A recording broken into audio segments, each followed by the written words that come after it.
والعاقبة للمتقين والصلاة والسلام على سيد الأنبياء والمرسلين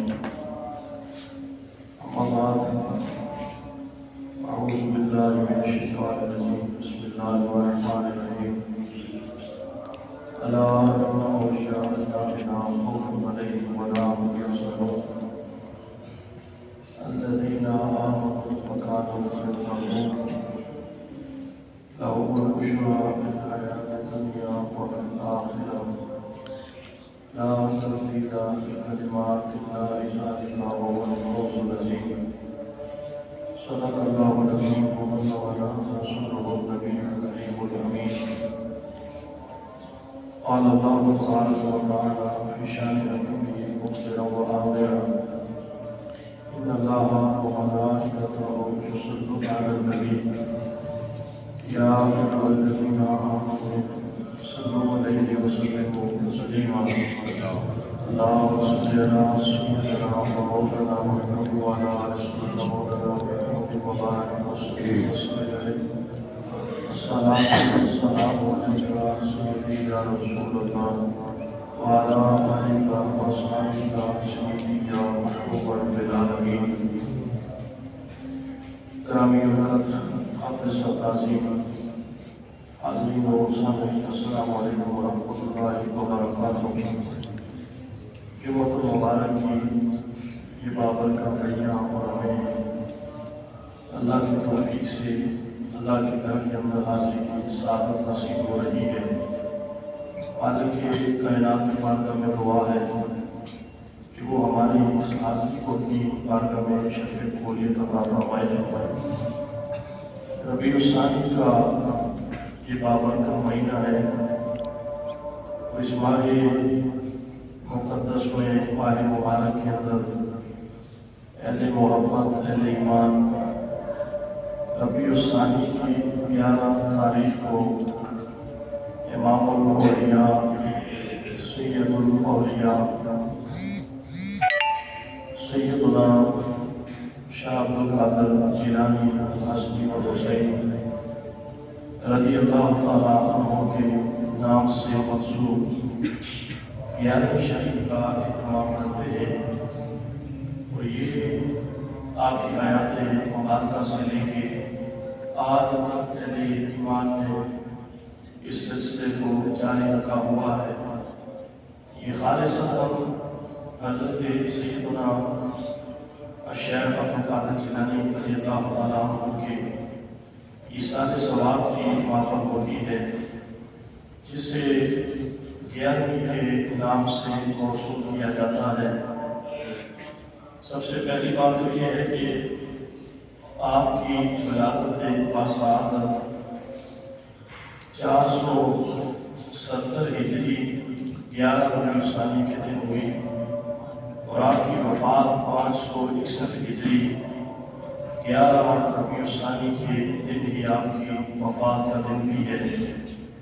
اس مناسبت سے بھی 11 ربیع الثانی کے دن حضرت سیدنا شیخ عبدالقادر جیلانی رضی اللہ تعالیٰ عنہ کے ایصال ثواب کے حوالے سے محفل کا انعقاد کیا جاتا ہے، اور اہل ایمان سے بڑی محبت سے، بڑی عقیدت سے اور بڑی چاہت سے حضور سیدنا شیخ عبدالقادر جیلانی رضی اللہ تعالیٰ عنہ کی بارگاہ بےکس پناہ میں حاضری کے طور پہ پیش کرتے ہیں۔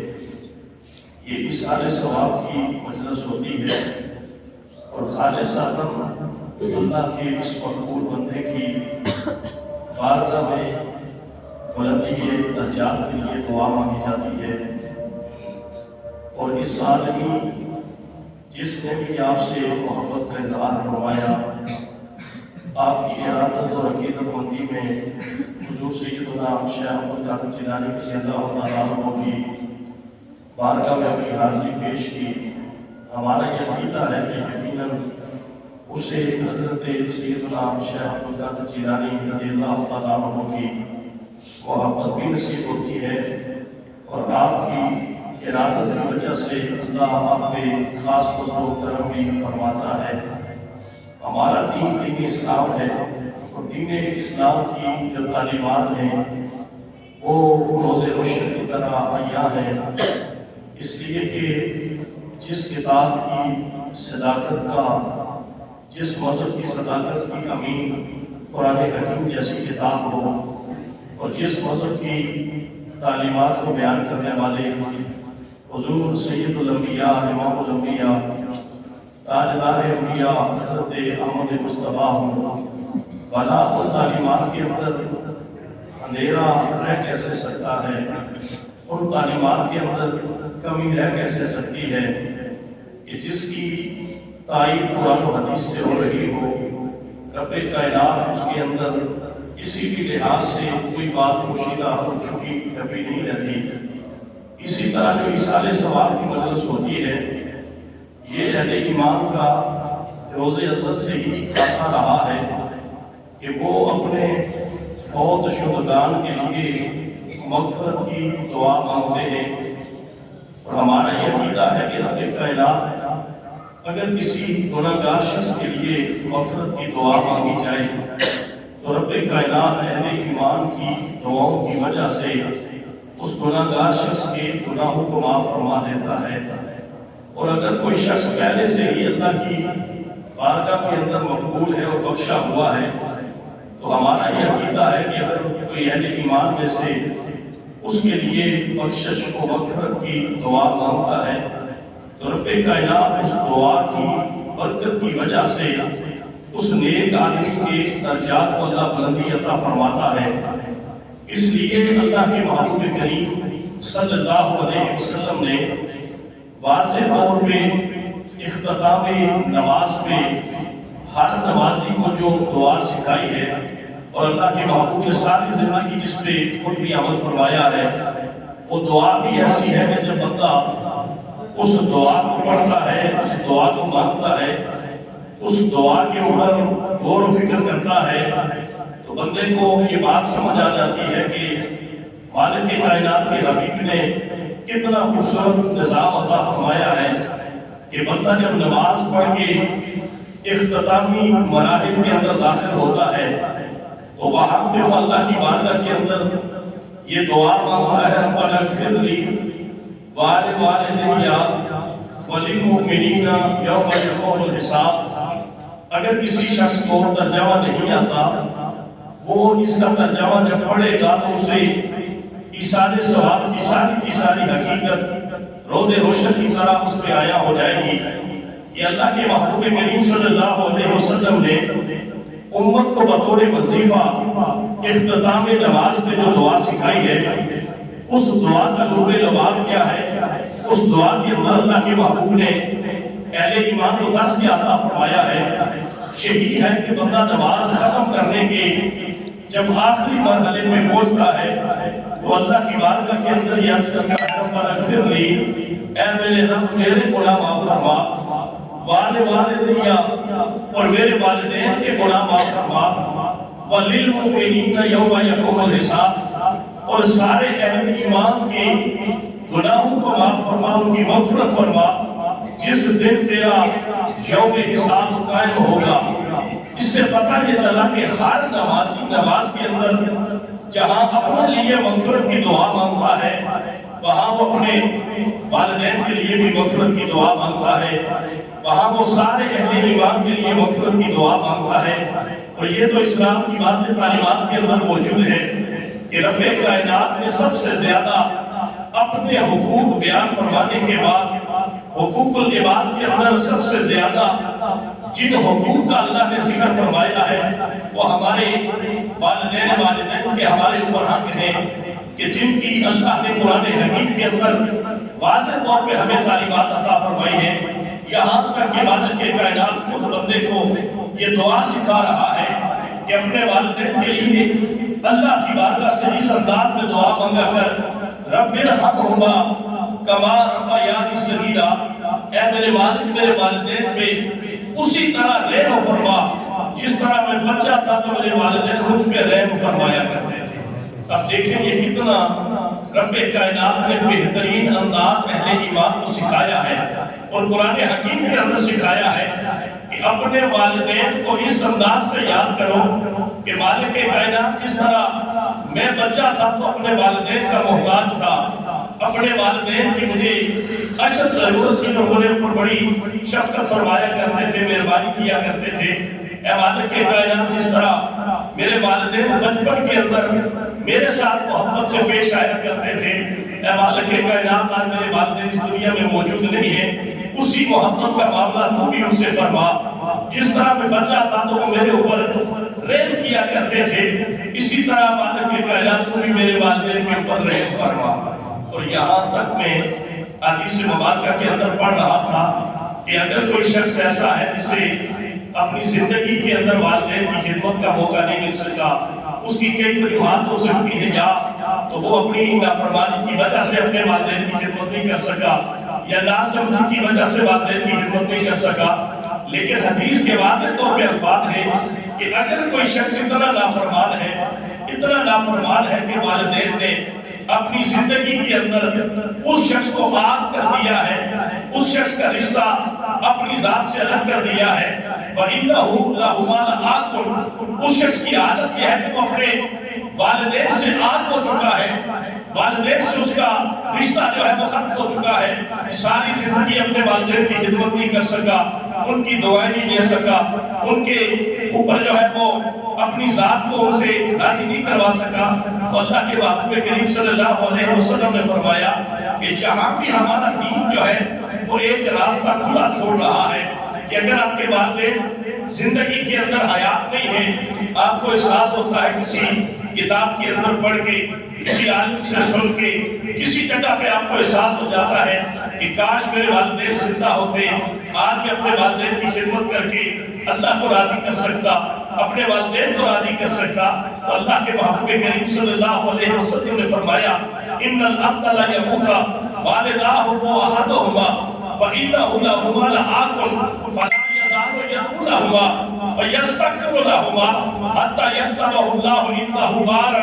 اللہ کے محبوب نے فرمایا کہ اس شخص کی حالت یہ ہے کہ اتنا گناہگار شخص تھا کہ والدین کو راضی نہیں کر سکا، والدین اس سے ناراض ہو گئے، نافرمانی کی وجہ سے والدین نے اس کے عاق کر دیا۔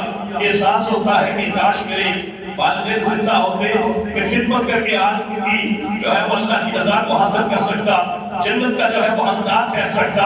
اللہ کے محبوب نے فرمایا کہ جہاں بھی ہمارا دین اجازت دیتا ہے، جہاں بھی ہمارے دین نے رخصت رکھی ہے کہ اب بھی اس کے پاس اللہ نے یہ اختیار چھوڑا ہے کہ فلا یزال یدعو لهما ویستغفر لهما، وہ ہر وقت اپنے والدین کے لیے دعا مانگتا رہتا ہے اور اللہ سے ان کی مغفرت طلب کرتا رہتا ہے۔ آج ہمارا رونا یہ ہے، ہمارا دکھ یہ ہے، ہمارے اندر افسوس یہ ہے کہ ہمارا دکھ یہ ہے کہ میں ایک جملہ اکثر جو ہے وہ کہا کرتا ہوں کہ ہم انگریزی اتنی پڑھ لیتے ہیں، انگریزی ہمیں اتنی آتی ہوتی ہے کہ ہم ایک انگریز کو بھی پڑھا سکتے ہیں، انگریزی میں ہم اتنا علم حاصل کر لیتے ہیں کہ ہم ایک انگریز کو بھی پڑھا سکتے ہیں، لیکن دین کا ہمارے پاس علم اتنا ہوتا ہے کہ اپنے باپ کے جنازے میں کھڑے ہوتے ہیں اور ہمیں نماز جنازہ کی نیت بھی نہیں آ رہی ہوتی، ہمیں نماز جنازہ کی نیت نہیں آ رہی ہوتی، باپ کا جنازہ سامنے پڑا ہے اور بیٹا اس پریشانی میں کھڑا ہے کہ کاش مجھے نماز جنازہ کی دعا آتی ہوتی، تو آج کم از کم جس باپ نے ساری زندگی مجھے محبتوں سے پالا ہے، گرمی اور سردی کے اندر جو ہے وہ میرے معاملات کو دیکھا ہے، میری زندگی کے معاملات کو اس نے دیکھا ہے۔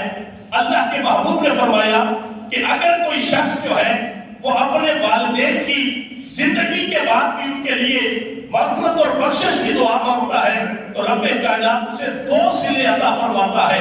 پہلا صلہ اللہ یہ عطا فرماتا ہے کہ اس کے والدین کی اللہ بخشش فرما دیتا ہے، اور دوسرا صلہ یہ کہ اللہ اس کے گناہ بھی معاف فرما کے نیک لوگوں میں شمار فرما دیتا ہے۔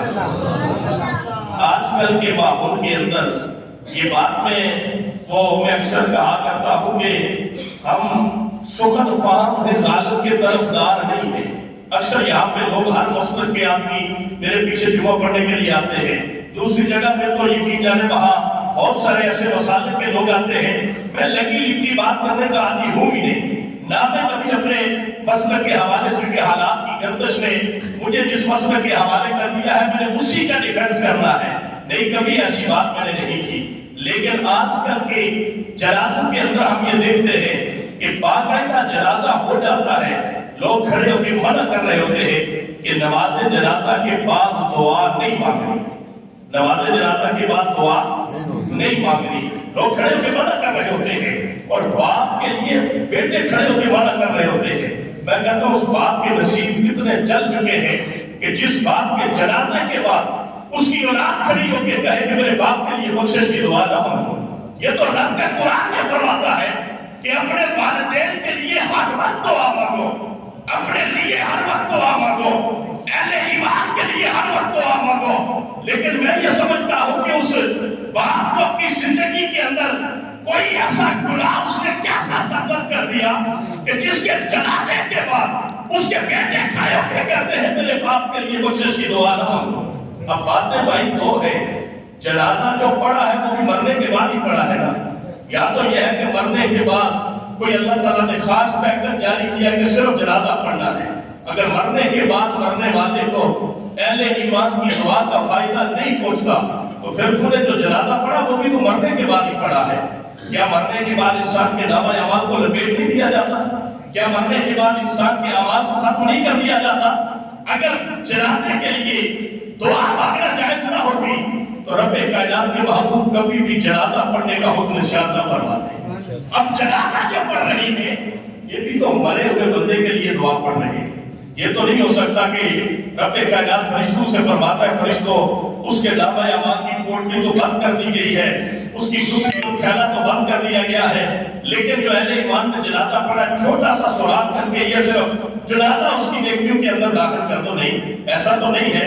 اگر جنازے کے اندر مرنے والے کی دعا کا فائدہ مرنے والے کو پہنچ سکتا ہے تو پھر جنازہ پڑھنے کے بعد بھی اگر دعا مانگی جائے تو رب کائنات اس آدمی کو ثواب پہنچاتا ہے۔ ایک جگہ پہ ایک مولوی صاحب اٹھ کے کھڑے ہو گئے، کہنے لگے جی دعا کوئی نہ مانگے۔ میں نے کہا بابا دعا کوئی کیوں نہ مانگے؟ کہا اس لیے کہ اس کو فائدہ نہیں ہوگا۔ میں نے کہا جب اس کو فائدہ نہیں ہوگا لیکن یہ جتنے لوگ پڑھیں گے ان کو فائدہ ہوگا یا نہیں ہوگا؟ کہنے لگا ان کو تو فائدہ ہوگا۔ میں نے کہا ایک دفعہ سورہ فاتحہ کے اندر قرآن کے کتنے لفظ موجود ہیں، سورہ اخلاص کے اندر قرآن کے کتنے لفظ موجود ہیں؟ کیا یہ اللہ کی حدیث، اللہ کے محبوب کی حدیث مبارکہ نہیں ہے کہ جو شخص بھی قرآن کا ایک لفظ پڑھتا ہے رب کائنات اسے 10 نیکی عطا فرماتا ہے؟ کہا یہ اللہ کا فرمان، اللہ کے محبوب کا فرمان ہے۔ میں نے کہا کہ یہ سورہ فاتحہ قرآن کی آیت ہے، سورت ہے یا نہیں؟ کہا یہ قرآن کی سورت ہے۔ میں نے کہا کہ سورہ اخلاص جو ہے یہ قرآن کی سورت ہے یا نہیں؟ کہا یہ قرآن کی سورت ہے۔ میں نے پھر عرض کی کہ یہ حدیث کی آیت سن لے کہ اللہ کے محبوب نے یہ فرمایا ہے کہ جو شخص 3 دفعہ سورہ اخلاص کو تلاوت کرتا ہے رب کائنات اسے پورے قرآن کا ثواب عطا فرماتا ہے۔ سبحان اللہ۔ میں نے اس سے یہ عرض کی کہ بابا اس سے فائدہ نہیں پہنچ رہا تو کم از کم یہ جو پیچھے 200-400 بندہ پڑھے گا کیا انہیں بھی پڑھنے کا ثواب ملتا ہے یا اس وقت بالکل نظام ختم ہو چکا ہے، کوئی ثواب کا نظام بھی وہاں پہ نہیں چل رہا؟ عرض کرنے لگا جناب انہیں تو ثواب ملے گا۔ میں نے عرض کی اگر انہیں ثواب ملے گا تو کم از کم جتنا ثواب مل جائے گناہ کی بات تو کوئی نہیں ہے، اگر اسے نہیں پہنچتا مرنے والے کو تو کم از کم یہ جتنے لوگ پڑھیں گے ان کو تو ثواب پہنچنے دیں، انہیں تو ثواب حاصل کرنے دیں۔ حالت حضور میں لوگ کھڑے ہوتے ہیں، اب ثواب اگر انہیں مل جائے تو اس کے اندر کوئی کباہت کی بات نہیں ہے، لیکن واضح طور پہ حدیث مبارکہ ہے۔ حضرت سیدنا انس رضی اللہ تعالیٰ عنہ اس حدیث مبارکہ کو روایت فرماتے ہیں اور آپ کے اوپر کسی لحاظ سے ضعیف جرح اور کوئی حدیث کے اندر ضعف موجود نہیں ہے۔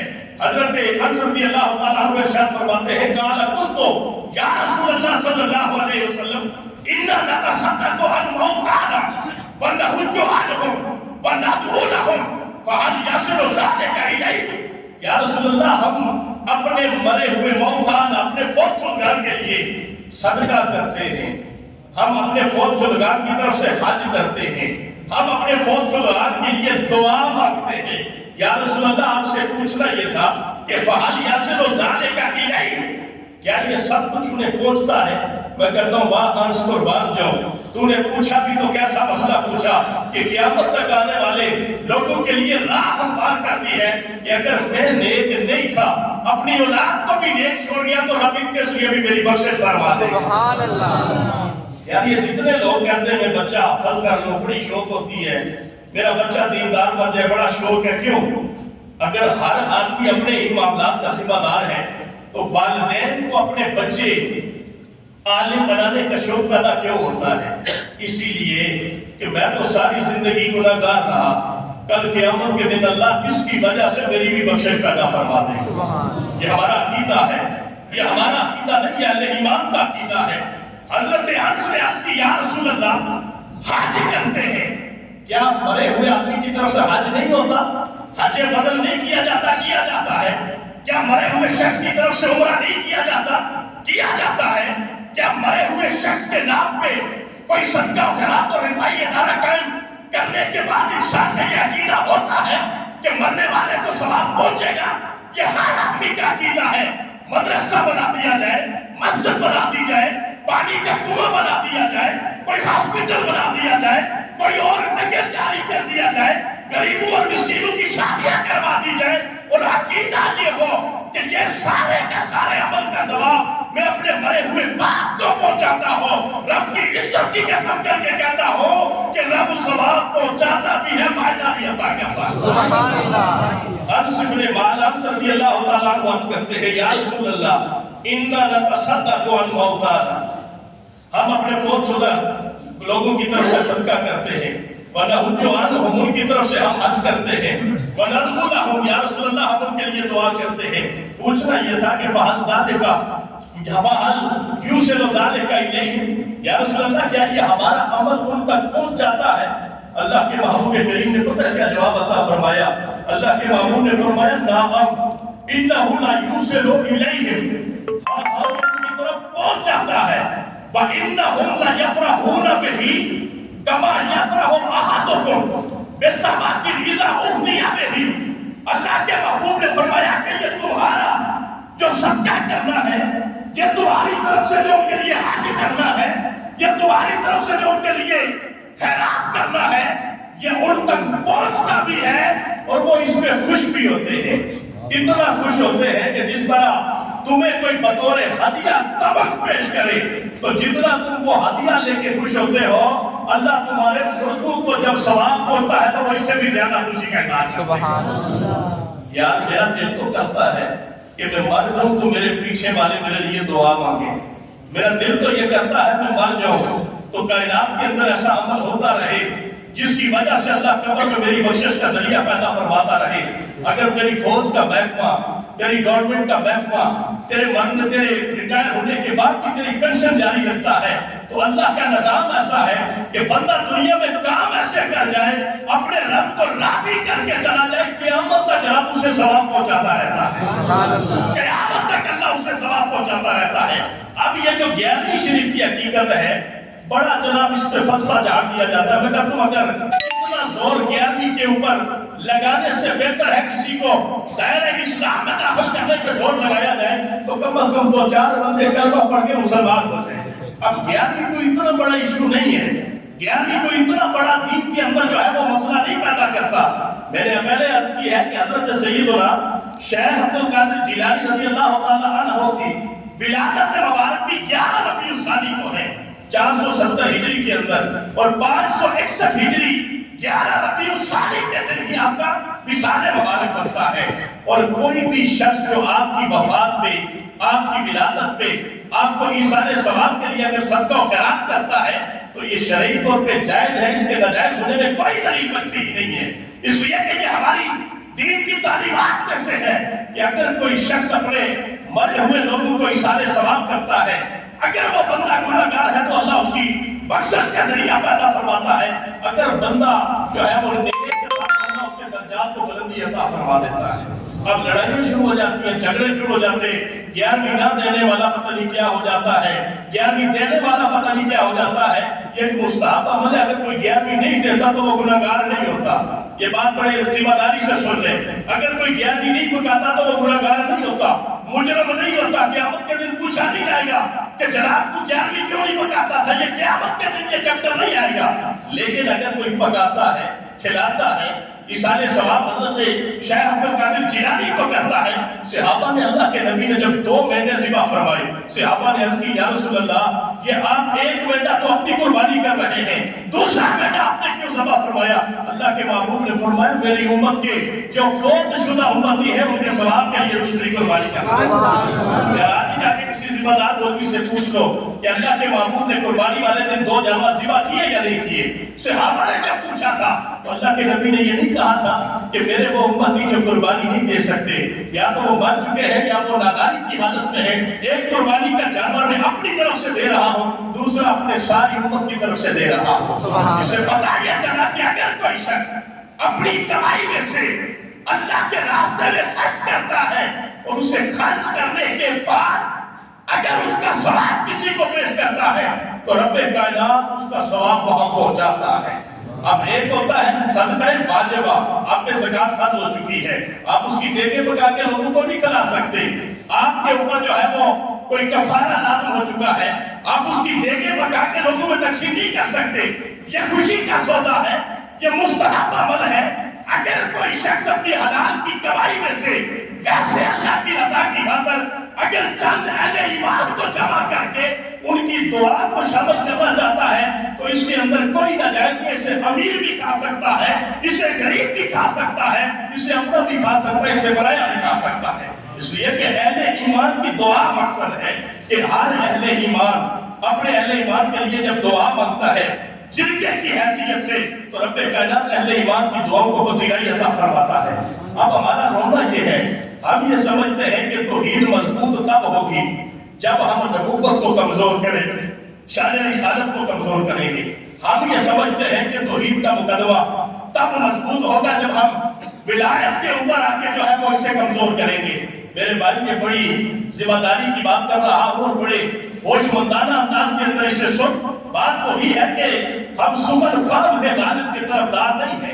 غالب اگر اچھا شعر کہتا ہے اسے کوئی بات کر دیتا ہے تو سمجھو کہ یہ آدمی سخن شناس ہے، یہ سخن فرم ہے، صرف غالب کے طرف دار نہیں ہے۔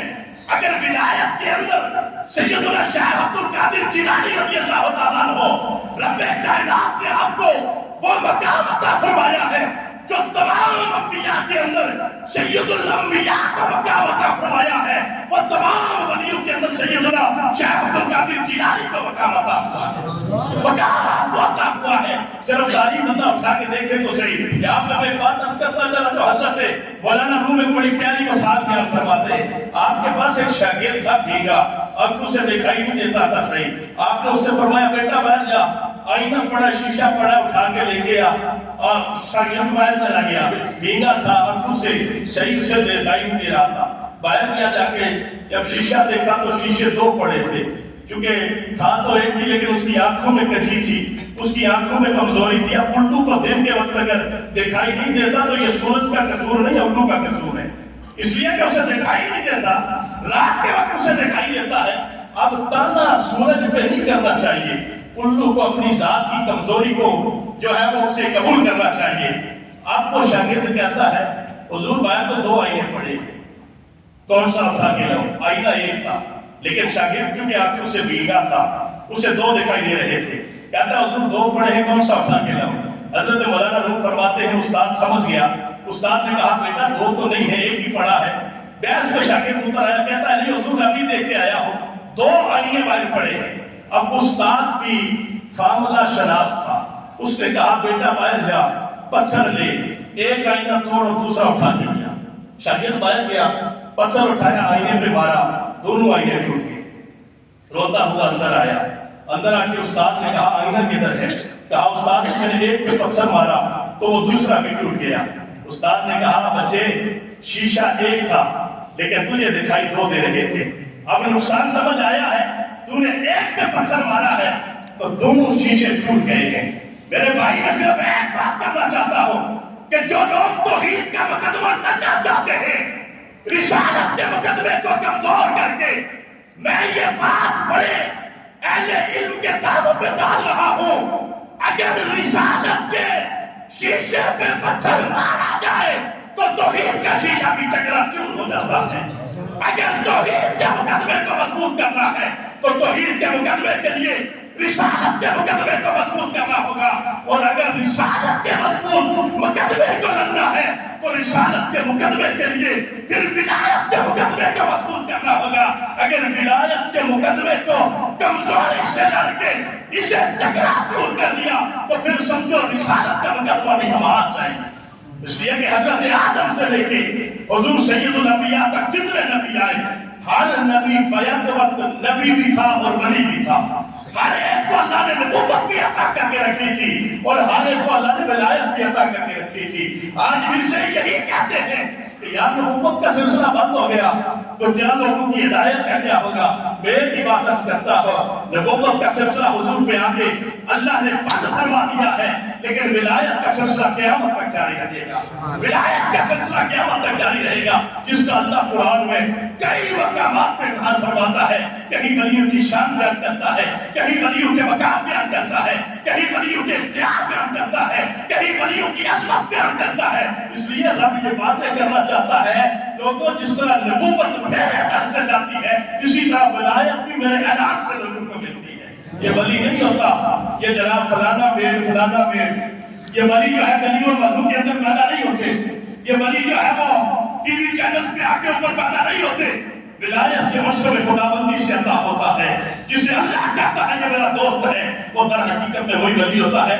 میں انشاءاللہ سیدنا شیخ عبد القادر جیلانی کے حالات زندگی آپ کے سامنے بیان کروں گا تو آپ کا بھی دل کھلے گا کہ واقعی یہ بندہ ایسا تھا کہ جس بندے کو یاد بھی رکھا جائے اور جس بندے کو اپنی زندگی کا منشور بھی بنایا جائے۔ اللہ ہم سب کی ہدایت کا سبب پیدا فرمائے۔ وآخر دعوانا الحمدللہ رب العالمین۔